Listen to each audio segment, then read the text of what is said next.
Hello, everybody, and welcome to WTS 263. My name is Danny Murray. And my name is Graham Merrigan. How are you, Graham Merrigan? I'm brilliant. We were on the back of a Dublin derby victory for the Super Hoops. 3-1 in Dalymount Park. The Bows are in trouble. Yeah, it's not a good season so far, man, is it? No. And there's not much sign of it getting better, is there? Well, I mean, I don't think they'll be in trouble. No, they won't be in trouble, but they won't be where, like... The summer window will mean a lot if they can bring in recruits from England. I don't know, man. Two seasons ago, there was a bit of optimism, I felt. Last year was a bit kind of underwhelming. And then this season is just like, what? Now, I know we, like, Bows lost a couple of players, whenever. Georgie Kelly was obviously the big loss, but, like... Keith Buckley, I think, is the biggest loss. Keith Buckley. Fucking hell, yeah, of course, yeah. But and just... Rob Cornwall. I think, like, they have that young lad, Dawson Devoy, who's an excellent player, but I don't... He needs protection, and I don't think he has protection. Last season, he had protection with Keith Buckley. Yeah. And Levingston and Jordan Flores. It's not gelling at the moment. And it remains to be seen if they get some recruits in the summer. But the Super Hoops were relentless on Saturday. And it was a convincing victory. It's absolutely stupid to watch Jack Bourne and Danny Mandrew on the pitch together. It's just stupid watching it. Like, Jack was unplayable for much of Friday. Absolutely hate watching the two of them on the pitch together. I've no time at all for that kind of vulgarity. And I think somebody needs to have a stern word with Shamrock Rovers and stop that carry on for the sake of the league, to be perfectly honest. They're just taking the piss at this stage. It's absolute filth that's carrying on. But anyway, how are you anyway? Yeah, it was grand until you brought that subject up, to be honest with you. No, I'm doing good, man. I'm doing good. We're on a nice little purple patch of weather. I don't know how long that lasts, but I always feel it's weird. I feel like I'm getting old because I associate my mood to the weather more. Do you know what I mean? Yeah. I do. Like, I'm in good form if it's not raining. Exactly, that's it. I wake up and I look out the window. I'm like, oh, it's sunny, it's bright, lovely. That's great, you know. Yeah. I think now that we're in that time of year where it's long evenings and it's bright when you wake up and everything, it's just easier to feel good and feel nice about the world, isn't it? Like, so yeah, absolutely, yeah. That's pretty much all I have to say about my mood, Graham. Thanks very much for asking. Happy to clear that up for you. Lovely. It's 2 weeks in a row now we have a pod, and who do we have this week, Dan? Well, Graham, this week we have broadcaster extraordinaire and Irish boy done good.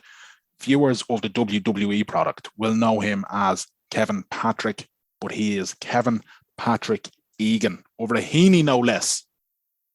So now join us. We have been courting this man for a very long time. He's now settled in his new home and new family life. He's a broadcasting extraordinaire. He started out he's from Ireland, and he started out on RTE, and now he is on a number of platforms, but more notably to Irish fans, he is Kevin Patrick from WWE Monday Night Raw. How are you, Kevin?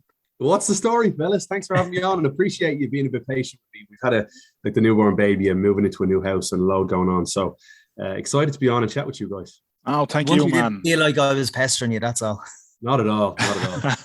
Yeah, life has gotten in the way for you lately, it sounds like, man. But it sounds exciting. New house, new baby, the whole thing coming together. How are you sleeping? Are you getting much sleep?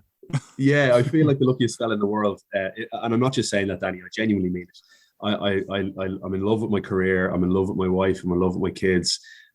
I love the new area we're lucky enough to be in, and I just every single day, it's one of those cliche things, but you have to freeze the moment sometimes and just realize that life can be very good, and if you really want to see the sunshine. And like since I've been to America, even before that, my 23 years in Ireland, I've loving family and friends, and just that's the most important thing. I feel very blessed.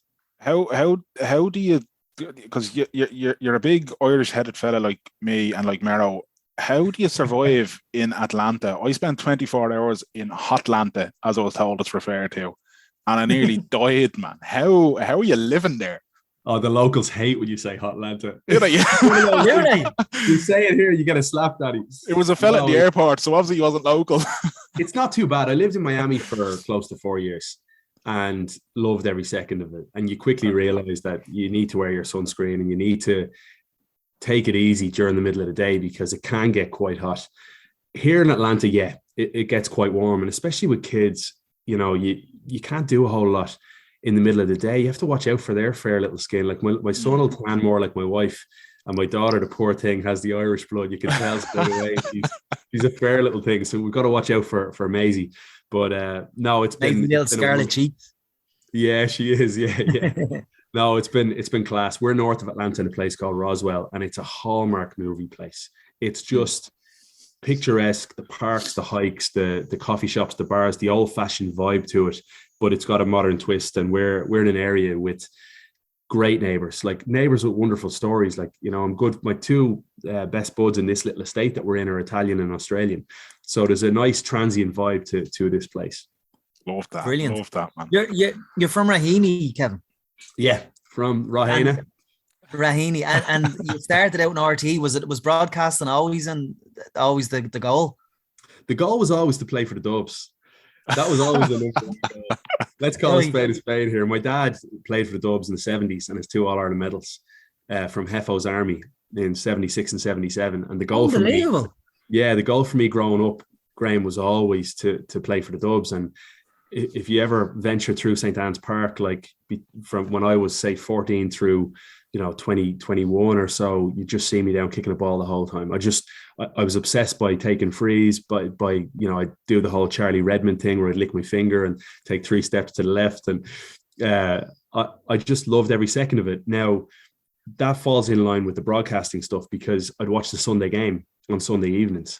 And as soon as the music would come on at the end, actually, we were allowed to watch Glenroe. Glenroe music would hit the like us all.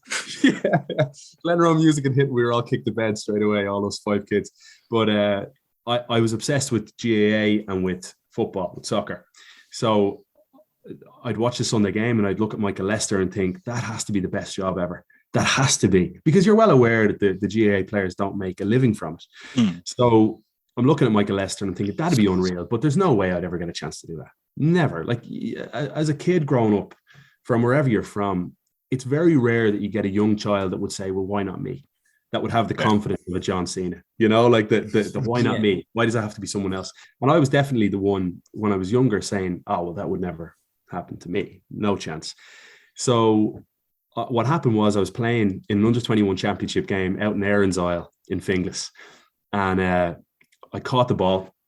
My buddy Andy, my best friend Andy Dunn, who has since passed, tragically died of a heart attack at 25 in a race in Scotland. Sorry, man. Cheers. No, it was devastating. He was like a brother, but he was running past me and I was playing corner forward. He was wing forward. And I just popped the ball to him, hand pass to him. And my fella, the man marking me was fairly slow. And I thought I was going to burn him and try and catch back up with Andy. And I was having the game of my life, lads. 20 minutes in, I'd won 3. And I thought, this is the game. Like, I'm loving life. Kieran Whelan was our manager. And sure enough, as soon as I jumped about an inch off the ground when I just hand passed it to him, and my knee went one way, body went the other, cruciate snapped. And I'll never forget, it was like Alfinga Halland and Roy Keane standing over him. It was like the Erin's Isle players were like, get up, there's nothing wrong with you. And I was just grabbing the grass and I ended up having to go to the hospital and get surgery and all that stuff. But the doctor said, you're done for a year. You need to focus on something else. And I'm the type of fella who has to focus on something. I know myself, like I can't just sit and watch TV and be content. So I figured, you know what? I'm in first year in studying journalism and broadcast communications at Griffith College. And I said, I have to do something here or otherwise I'll go crazy. So I started going to the audience at RTE. I started applying to be in, like, whether it was the cafe or it was at Questions and Answers where I got my break, because I got a running order off the floor manager who gives you like the basically the show script. But back then in RTE, and I don't know if it's still the case, they have all the names of the people that work on the show and then they have their phone numbers next to it.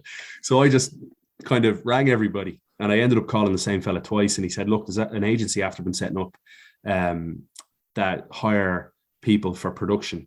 So I did an interview with a company called The Production People, and they got me a job in 2004 for the first day of the Olympics, starting on the Olympics as a runner, essentially making tea or coffee. Unbelievable. Yeah, tea and coffee, running sheets, left, right, and center. But guess what? It gave you access to every single door in the building, because you were bringing tea to Bill O'Hurley, to the director, to the producer, And then you could foster and garner relationships with these people. And then eventually, if you're just swift enough with what they want, you get in and you get out, but you give a, how you doing? Good morning. How are you? They may ask you in time, what do you want to do? And when someone was going to ask me, what did I want to do? Straight away, my answer was going to be Sunday game. And sure enough, that's how it happened. And I ended up getting a job on the Sunday game. And then one thing led to another. And I got some opportunities, whether it be research, sub-editing, working as a radio reporter and doing some stuff on TV as well before I left for America when I was 23. Wow. It's brilliant. It sounds like a quick and frantic trajectory, but at the same time, a beautiful one. You know, it's like I'm always amazed that I done journalism in college as well. Similarly, destroyed my cruciate, and it forced me to retire from professional rugby. Now, I was never a professional rugby player, and to this day, Joe Schmidt still hasn't answered me letter where I retired. I like to think that it did cross his desk. I sent it as a joke, but I always love hearing stories like that, because it's that thing, as you said, of kind of like, in Ireland particularly, people don't really, when they're kids, they don't put their hand up and say, why not me? Why can't I do that? And then there's you, and it seems like once you got your foot in the door, it didn't matter how much force somebody put into you, they weren't pushing you outside that door, man. Maybe they were, and I didn't know what I was doing at the time. I just had the upbringing from my parents. And, you know, my dad, when I think about this now and I can really reflect on those earlier days, my parents are just incredible people. They're great fun. They're a wonderful couple together. They travel the world now. They try and do as much traveling as possible. And they're kind of an inspiration. Like, my ma has MS. She's had MS for 15 years. And when she was diagnosed, we all thought, oh no, doom and gloom. And she just simply said, I'm not accepting this. And look, she's been lucky too, don't get me wrong, but her mindset has been very evident. And only a few weeks ago, she climbed the Sydney Harbour Bridge. They went over to visit my sister, who was living in Melbourne. Yeah, I thought it was really cool. But my ma's a yapper. She's a total yapper. Like, she's the type that goes to Irish mammy, is it? She's an Irish mammy who's from Chicago, but she's an Irish mammy, if you know what I mean. She goes to Super Value, and we know Ma's gone for 2.5 hours. There's no way she's going to be back, because she's bumping into Veronica and she's bumping into everyone else from the road down there, and they're chatting about the local GAA scores and the local plays, whatever it might be. And my dad, though, is a very social fella, but he's also very calculated. And, you know, he's had a wonderful life and career in that he started from absolutely nothing and just built a food ingredients business. And he's just a tactical mind, and he knows how to shake someone's hand and be charismatic and make them feel welcome. And he's a wonderful fella. So hopefully, I just watch my parents and I try and learn from them. And then in turn, I've got 2 kids now, and I want to make sure that every step that I take throughout life, that I try and do it knowing that they're watching me, and that I need to try and lead by example for them. Love that, man. I love that. Yeah. I feel like fist pumping. As I was going to say, there's something very wholesome, but also very kind of like, come on, Kev, about that. You know what I mean? It's just, it's nice. Like, it's usually we do these interviews or we have these chats or whatever. It's kind of, they flow, but you don't get that personal. Well, we do get the personal touch, but that feels like you're letting us inside the family home and letting us have a little wander around the sitting room, you know? You'd be welcome. Believe me, I'm not there right now, but if you went over to Raheny and knocked on the door, they'd have you in for a meal and a cup of tea for sure. Maybe. Love it. So 2023, you went across the Atlantic then. And what was the next move then? What did you go over with a job, or did you go over just saying, I'm going over to try and see what I can do? Plan? No plan. They're like complete idiot. You know, this is the funny thing I'm realizing about life. The quicker we all realize that everyone in life is absolutely winging it, the better off we'll be. Amen to that, man. It's so true. I went over to the US with no idea what I was doing. The thing I did have, though, which again, I was very lucky, I had a US passport. So my ma's from Chicago. My dad's from Dublin. He played for Dublin in the 70s. My dad, he played for Heffo's Army. And when they won the All-Ireland in 76 and 77, they traveled the US, and he met my mom in Chicago. She was 19 at the time, and kept in touch through letters and stuff like that. And then eventually back to Chicago. She went back to Dublin. My sister was born in Chicago, my sister Julie. And when my mom was pregnant with me, they moved back to Ireland. And they figured, you know what, we want to raise our kids in Ireland. We love Ireland. And then sure enough, the 5 of us kids are living in different countries now. We feel awful about it. It's just the reality of what it is right now. But yeah, no plan whatsoever. I went over, I lived with my grandmother, Maisie, lived in Chicago, just by Wrigley Field. Anyone who's been on a J1 knows all about where that is in Chicago. And I was fortunate, again, really lucky that I could land there and have a place to stay and a loving grandmother. And then it was just a case of knocking on doors. And that, I mean that literally, like I made an absolute fool of myself, knocking on certain doors, trying to just not, there's a fine line between being ambitious and being annoying. Do you know what I mean? So when you're knocking on those doors, you can try and be ambitious while also being a gent about it and courteous about it. But then there's the ones that are just annoying that people want to get rid of. So I was very wary of that. I never wanted to be annoying, and I finally got. It was actually through Jackie Hurley in RTE. This is a mad story. A really quick version of it. Jackie Hurley in RTE lived with a girl in college briefly.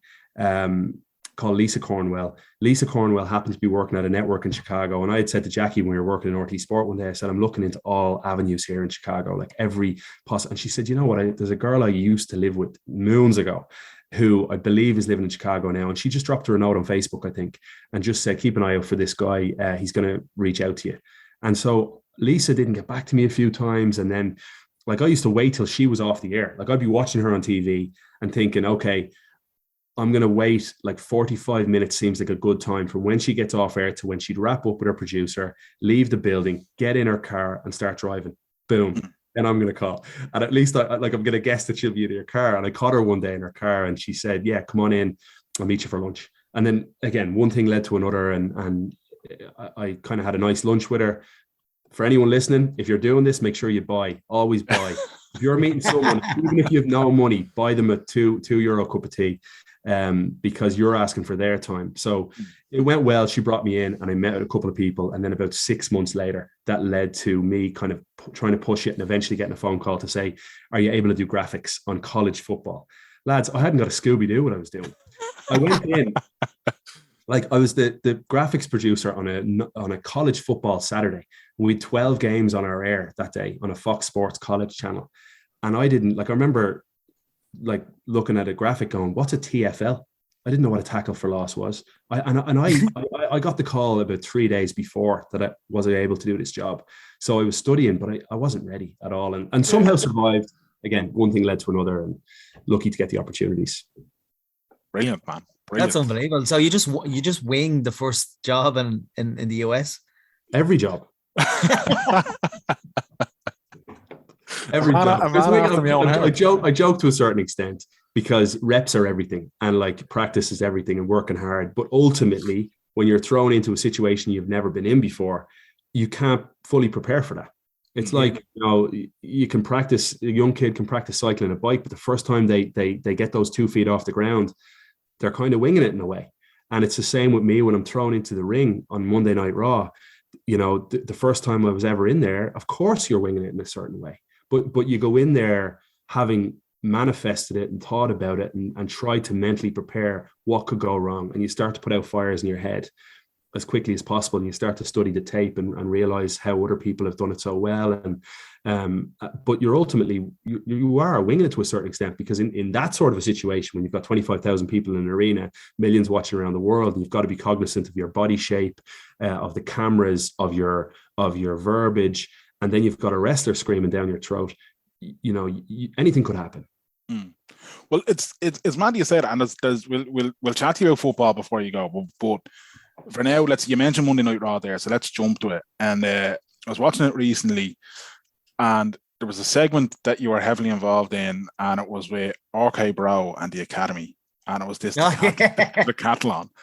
And I was like, how is he keeping a straight face? Like, this is live television as well, like absolute gold. And I'm like, he is playing a stormer keeping that straight face because you could tell, it felt to me like they were all trying to kind of make each other break, but in the background, you're trying not to break as well. Do you know what I mean? Yeah. So what's it like doing that live? And like you said, knowing you have to watch every single thing you're doing and trying to hold that together. Like, yeah, and you're also cognizant of everything they're saying because you want to make sure that you try. It's my job nearly in that role to just keep everything moving, keep everything on track, don't let things get off the rails too much. But you're also aware that you're dealing with even a guy like Randy Orton, a legend of the game, someone who's been at the top of the game for 20 years now on WWE.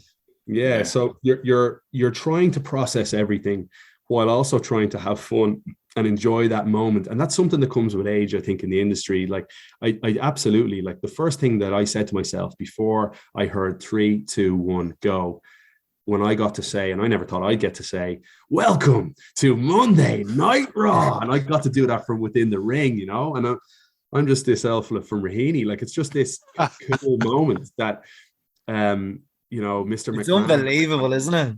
Yeah, it is. But the first thing I said, or the last thing I said to myself before I heard the 2, 1 was have fun, because you've done the prep.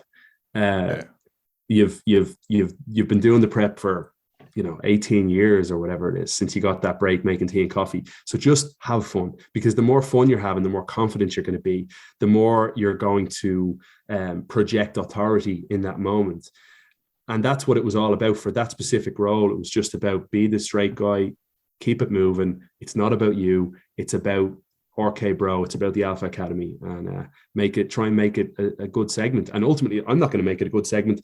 The fellas are. And they made it. I thought they made that a brilliant segment. I watched that back. I'm not just saying this. I watched it back and I thought that was actually really entertaining. It was absolute gold. It was. Yeah.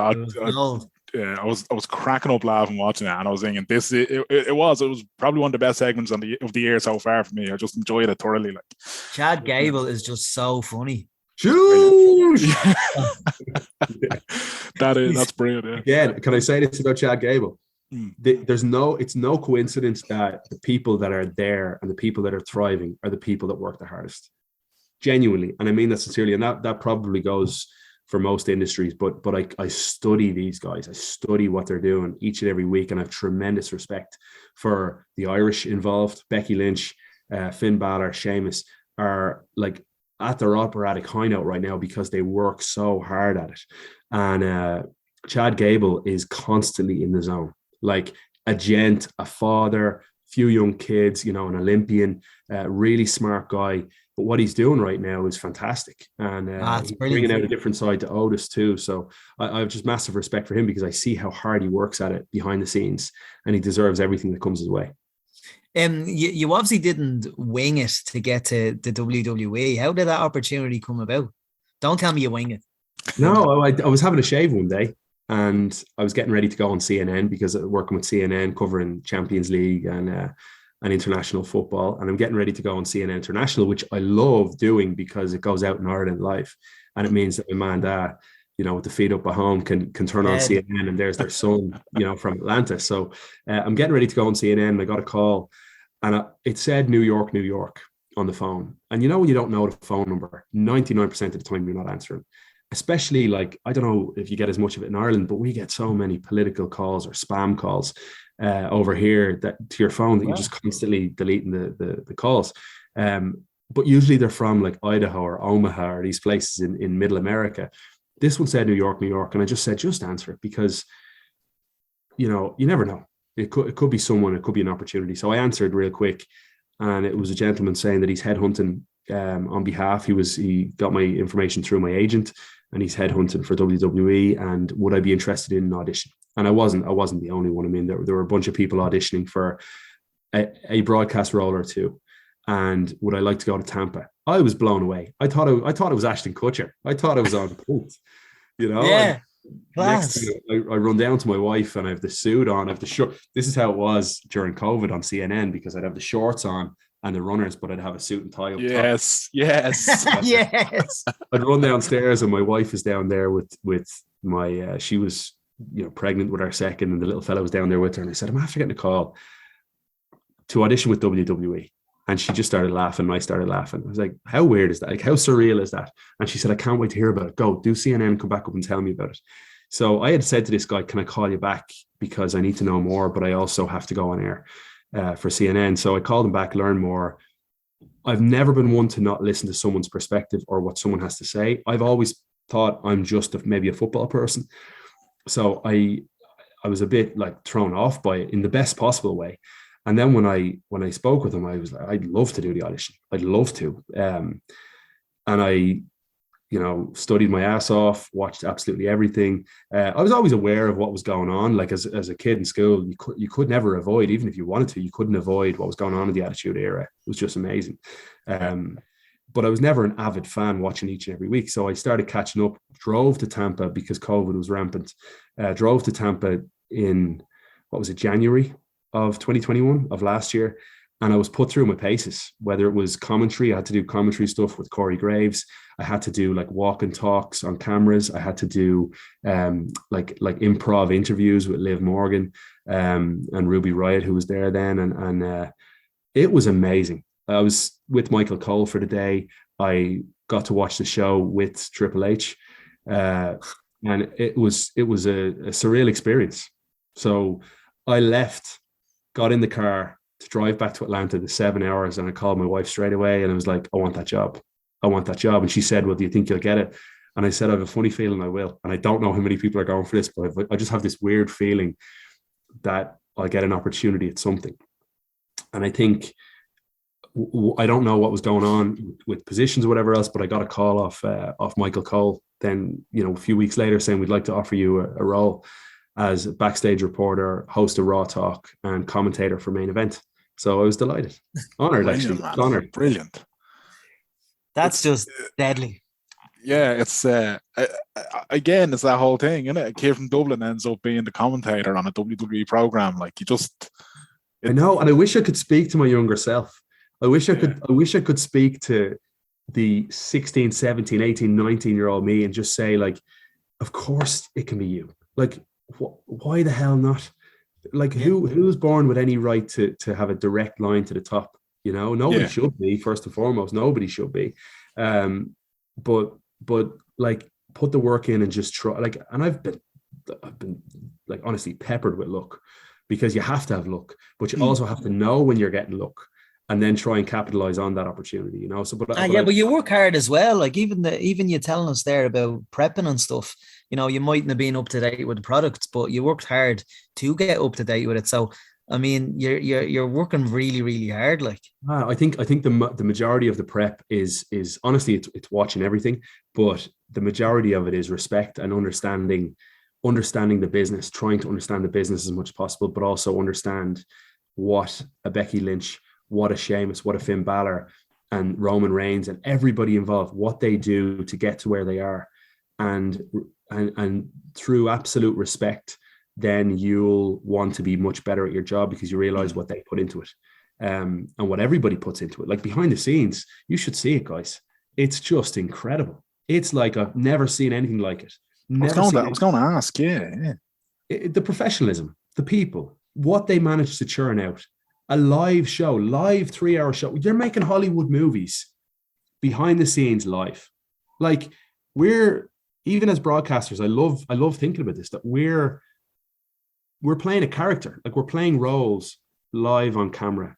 And then they're going out to another, promo or scene that could be over the far side. Then you're out to the ring. The commentators are meandering through this 3-hour show so effortlessly.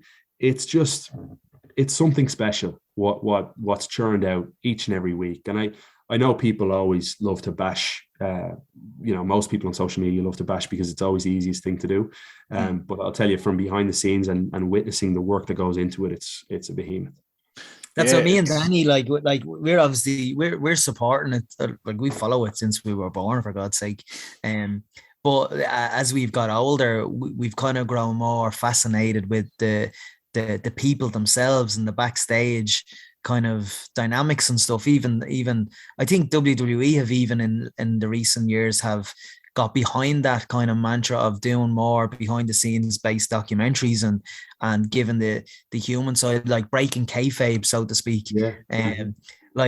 So I remember watching it and you popping up on screen for the first time, and you did it. And what was your honest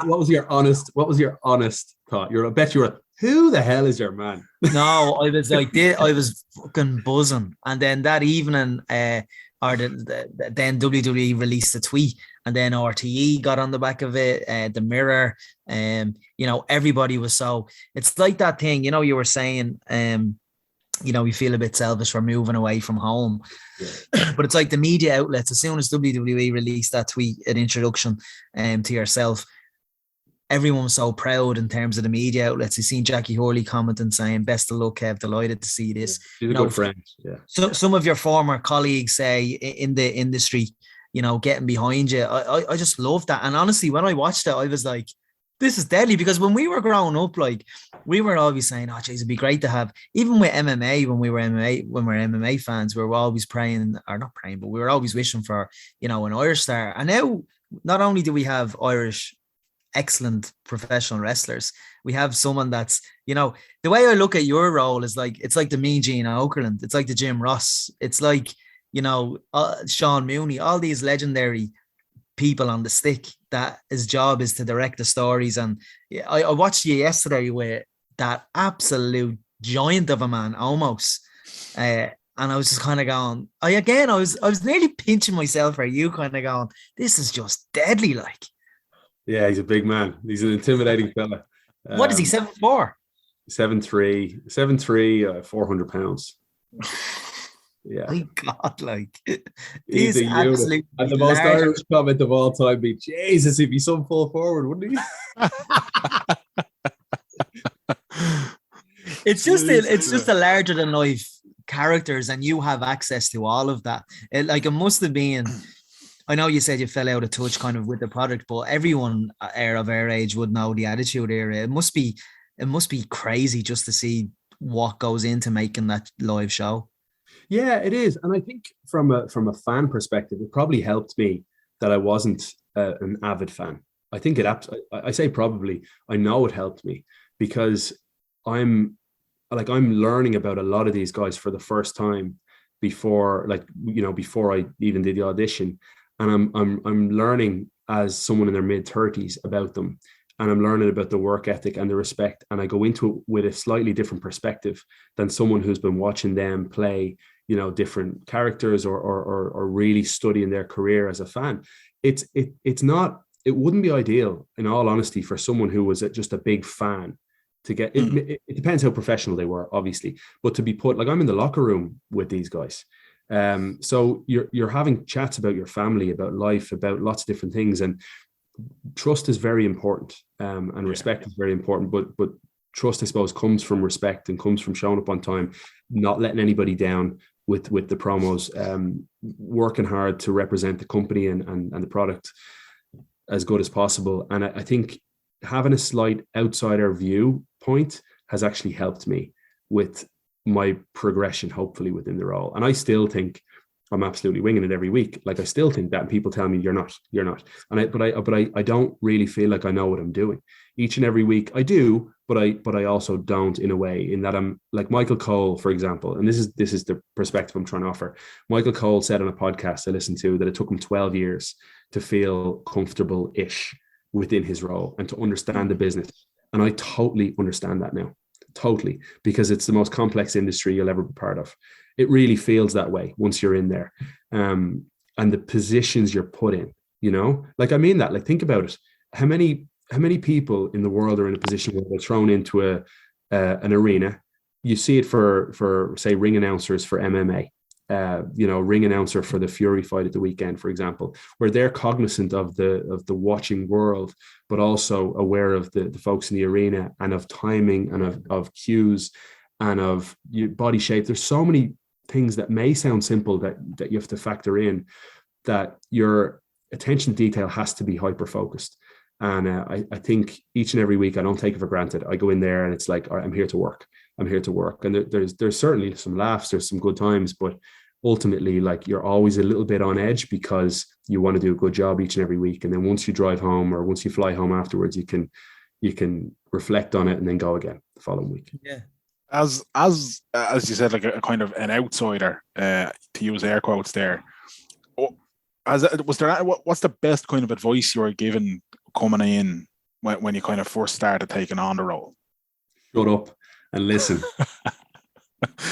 Seriously, that's advice for life, isn't it? Yeah, it's just, I mean, spot on. Like Michael Cole has just said to me, listen, just be a sponge. he's a great human being. He's brilliant at what he does. I study him because he's just a sensational traffic cop, and the drama that he adds, but like that's a really difficult show to host. And you're talking about like what Jimmy Smith does on Raw now, and Corey Graves and Byron do a lot of the heavy lifting as well. To do what they do, like I can't even explain. There's no other show like it. Like what other show is drifting in and out of, whether it's live commentary on wrestling, backstage promos that they're talking over at times, like the laying out in certain moments when a wrestler decides, when a superstar decides to go off on one in the middle of the ring, they've got to know when to shut up. It's just, there's so many nuances that go into it that make it such a complex job. And I think they do such a tremendous job that it's one of those ones I sit back and I watch Michael Cole and marvel at just how good he is. And when he gives advice, it's like when I had a chance to work with Micheál Murhertig or Bill O'Hurley, the list goes on. Dara Maloney, some of the younger guys, Jackie Hurley. Like you just sometimes you realize who you're with, and the best thing you can do is be a sponge and just take on what they're saying.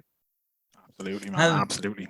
What was it like meeting Vince McMahon? Wonderful. Yeah.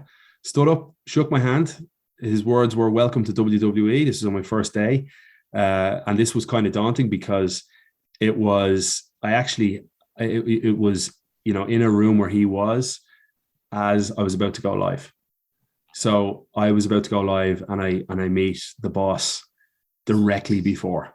So he's staring at me as we're coming live. So in that moment you're like, your knees are wobbling a little bit. I'm not going to lie to you, but he's been tremendous. I don't know Vince McMahon very well. He's there every week, and we take direction, and he's offered me specific direction a couple of times, which has been great because again, you think about what he's done in his life, and you just have to have nothing but absolute respect for the genius that he is. So when he offers you some advice, you say yes, sir, and you take it and you run with it. You've got 2 WrestleMania under your belts now. Like, I mean, yeah. What was like?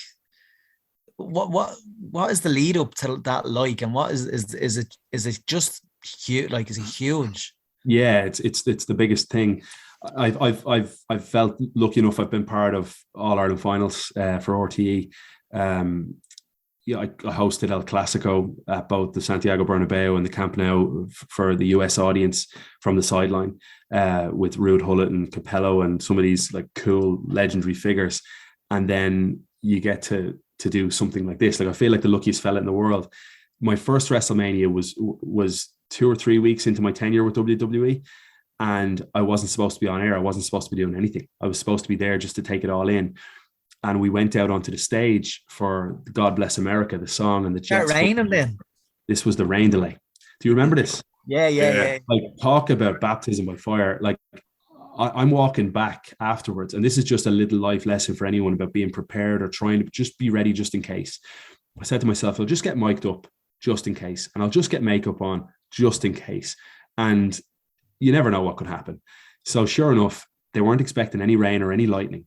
And Tampa and Florida in general, I lived in Miami for years. It's like that. It can roll in the afternoon or in the evening. You don't expect it. And sure enough, this massive crack of lightning happened about a mile from the stadium. And if you get lightning within 5 miles of a stadium, immediately the event is postponed for 30 minutes, put on hold. It's the same with football in this country. I've worked in MLS for years and I've had many lightning delays. So I knew what the crack was in that moment. And next thing all I heard was, get Kevin Patrick to set. Get Kevin Patrick and Sarah Schreiber to set now. So I'm running and it's roasting. Lads, the humidity. I was a serious sweaty Betty in that moment, right? And it wasn't even nerves. Like, I mean it sincerely. I've been so nervous in so many different moments throughout WWE. But in that moment, I wasn't nervous at all because I was like, well, what can go wrong? Like, there's only X amount of million people watching. It's all improv, but I prefer improv. Like, it's all improv. And I was told, we're just going to start throwing you superstars and then go. So Kayla Braxton, who's a good buddy now, who I host the kickoff shows with, she starts saying, and let's go backstage now to Kevin Patrick.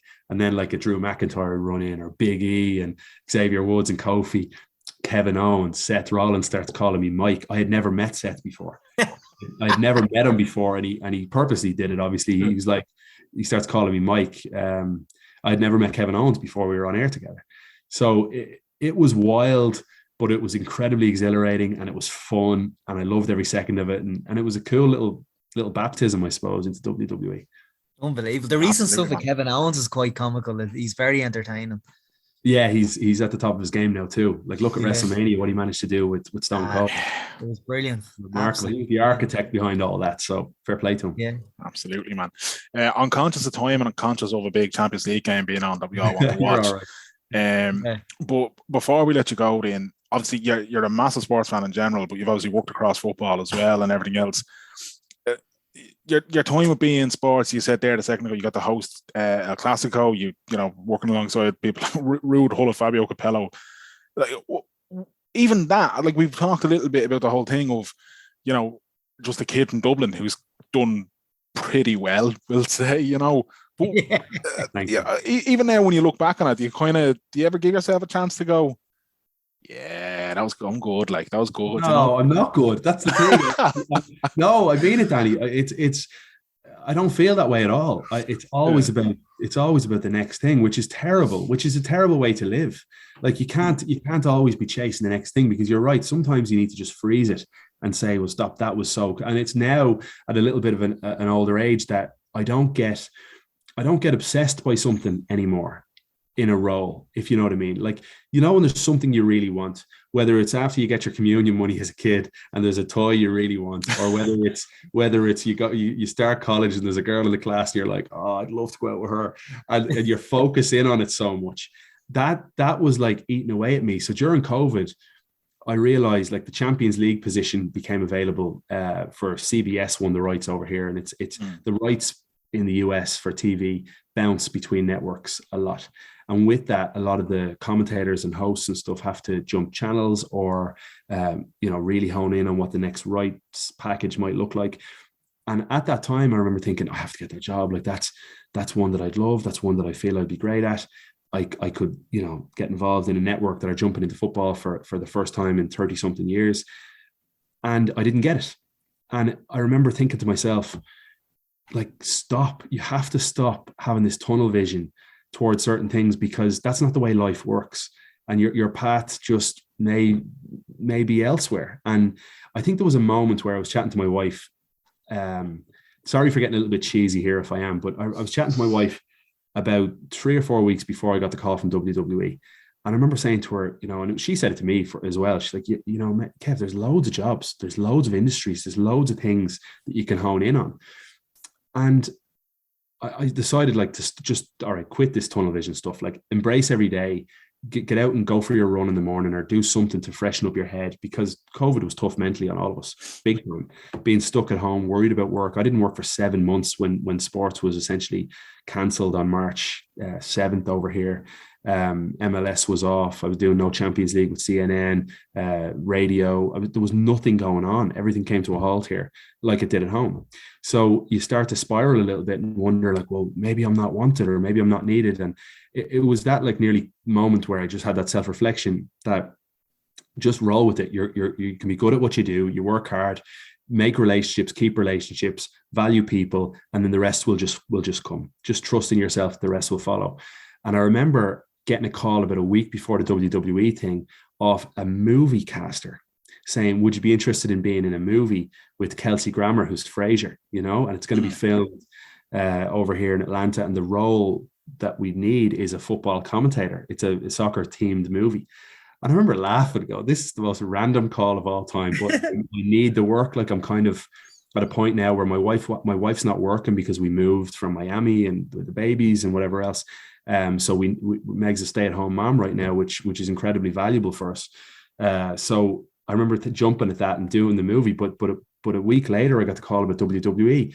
I remember sitting reflecting one day, going, like, it's so important to probably not have that tunnel vision, because sometimes subconsciously you could be deflecting opportunities that come your way and you'll never even know you are. Because it could be your body language, it could be the way you treat someone, it could be a call you don't take, and you could be turning things away without even realizing it. And only when you maybe open that up, the potential of exploring other avenues and jumping into other things that you never in your wildest dreams thought might come your way, well, that's when they might just come your way. And WWE has been the greatest adventure that I never ever thought would happen. And so the movie was fun too, don't get me wrong, but like this has been the greatest ride so far. And I'm just incredibly grateful. And it's a lesson for me to always keep my mind open and eyes open and just chat with absolutely everybody, because you never know who you're going to meet who might take a liking to you to say, we want this fella involved.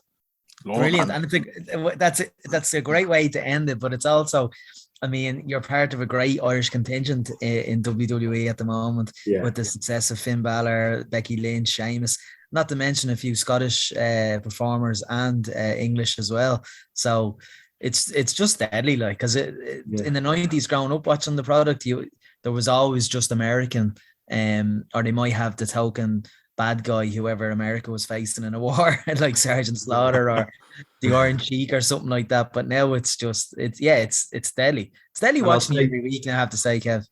Cheers, Graham. Appreciate it. And I have to say, like, you know, this is probably by accident rather than design, or maybe it's just our humor level or our understanding of each other being abroad.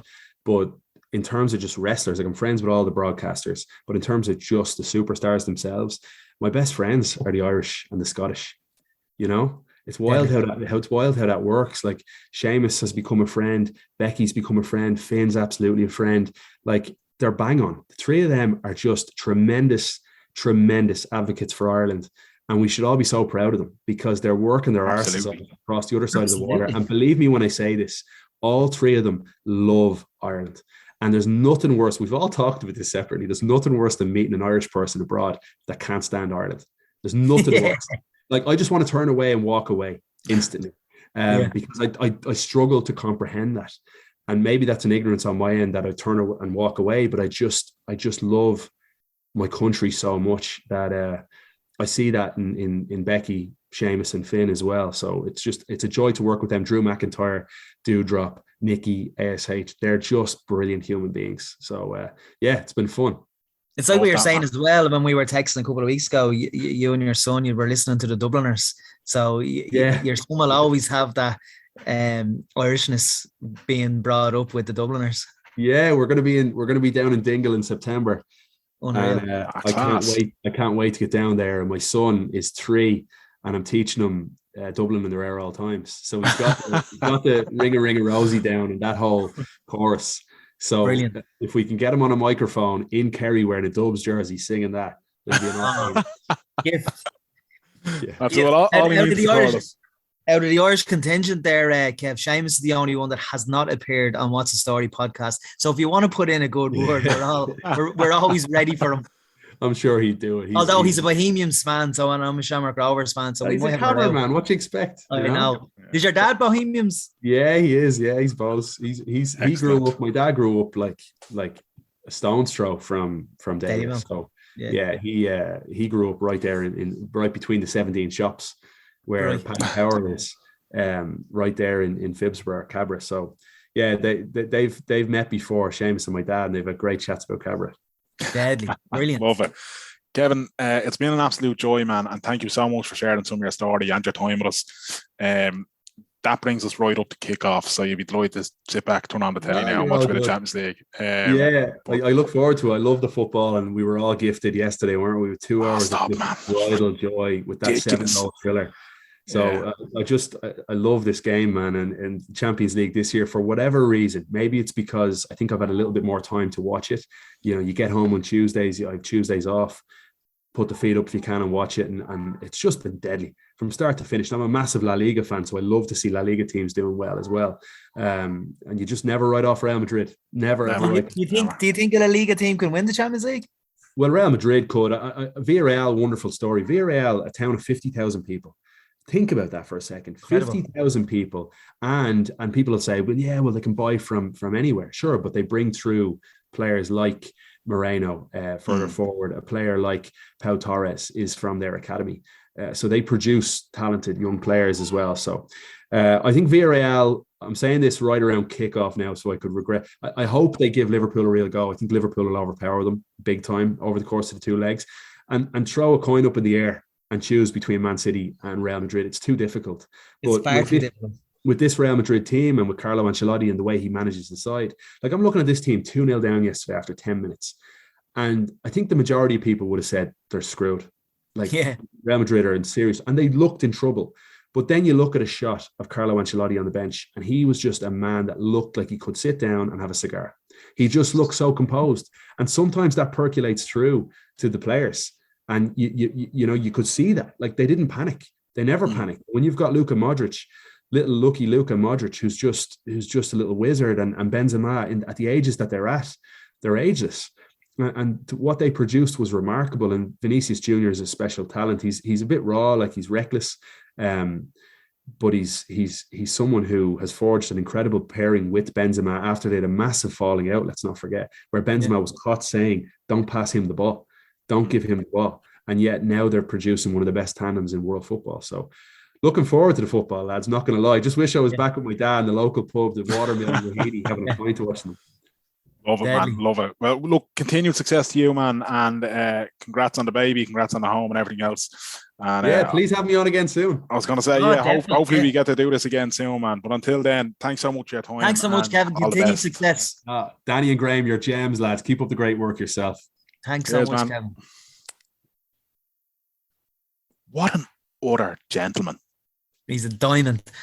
I was going to call him the diamond of Dublin there, but I thought it would have been too cringy and too fanboyish. But he is. Yeah, just do it. Just roll with it, man. Do you know what I mean? Just roll with it. I think it's that's one of them that I feel like, if you rewind a couple of years before COVID, when we were doing these in the wonderful establishment that is Fitzpatrick Castle Hotel in Cloyne, give them a look, lads, if you haven't. All hospitality needs our support.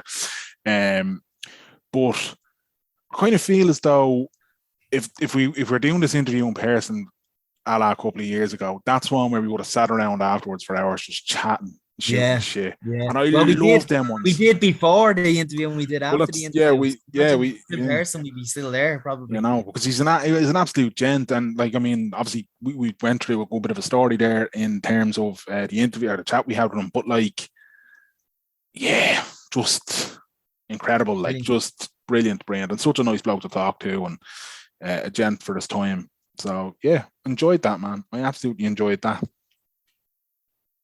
You're distracted, Graham. What are you looking at? Sorry, I was just clearing my phone. What was on your phone that you need to clear? About 65 messages in one WhatsApp group. I hate when that happens. That's WhatsApp groups are a plague. They're brilliant because they keep you in touch with people, but they're a plague. They're an absolute. They're a plague if you're doing something like we've been doing this for the last hour and a half. And I got distracted there, so my apologies. But it is a plague when you miss out. When you are not by your phone for a time like an hour and a half, and there's 60 plus messages in one WhatsApp group, do you go through them all, or no, never? I'll tell people that as well, though. I mean, like, depends on what WhatsApp group I'm in. You know what? The less people in the group, the more inclined I am to scroll back. Do you know what I mean? Because I always like there's a group that I'm in would say like maybe 2 people or whatever. Like, it's like there's a group, myself, you and Gary have a group, say, right? If I see there's a load of messages in that, I'll have a quick scan of it. I'll read it because it's always going to be because Gary and Paul, you, Gary and Paul as well. If there's 30 messages, I'll be like, this is going to be gold. Yeah, but do you know the WhatsApp groups you're in, and it's kind of like, the lads from school plus a few, and it's there's 15, 16 of you in it, and one day it could be just a football fest, but the next day somebody's gone down a rabbit hole about why Gaddafi kept chimps that were trained to stab people and all this kind of stuff, and you're like, no, today's not the day, man. That's enough internet for all of us. that group's getting muted for a few days. There's just we definitely have a few groups muted. Oh, 100%. Yeah, I'm a devil for mutant groups. Just absolute, like, I'm unashamed. And I'll tell people as well, they'll be like, how come you responded for a while? I was like, I mute that. I just can't be there. I can't. If I want to stay down and watch a film, I have to, because if I don't, I'll be on the phone. I'll miss half the film. Do you know what I mean? Yeah. So I have to just fuck off WhatsApp, get away from me. And that's it now. I'm sure Twitter's ruined now. Twitter's gone. That's it now. Fucking stupid amount, that vulgar amount of money to pay for something that there's absolutely no purpose of. Like, it's sick, isn't it, that someone has that amount of money just to pay for an app? Like what? Like, what is, like, I just, I tried in my head to figure out. I was like, what? And it's a fucking plutocracy, isn't it? Like he's making this big play on free speech to make himself sound like the savior, but in actual fact, all he's going to try and do is control an agenda and control a narrative. Like, do you know what I mean? Here's someone coming in the background. Look, here's Cubes. Sorry. You're interrupting a very professional recording here. No, sorry, I was trying to be quiet. What if I had a guest, Tom?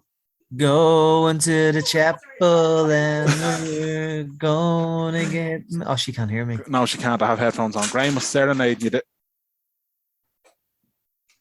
what I have to work with. That's what I have to work. Anyway, look, Graham, I think it's about time you wrap this podcast up so I can put her in the attic for a few days. Yeah, if anyone wants to listen to our podcast, you can go to WTSpod.com or you can go to any podcast provider and search WTS Pod. Spotify, Podcast Republic, Apple Podcasts, Stitcher, everywhere you can get a podcast. On Twitter and Instagram, he's at Danjo Murray. I'm at Merrigamania on Twitter and Instagram. And until next week. Oh, no, Danny has his finger up. Go on. Graham. Yeah. You haven't congratulated me on multi-award winning TV show. Ah, congratulations on your Gogglebox Ireland Awards. You still have most to have you. Until next week. Clear eyes. Can't lose. Go on the Super Hoops.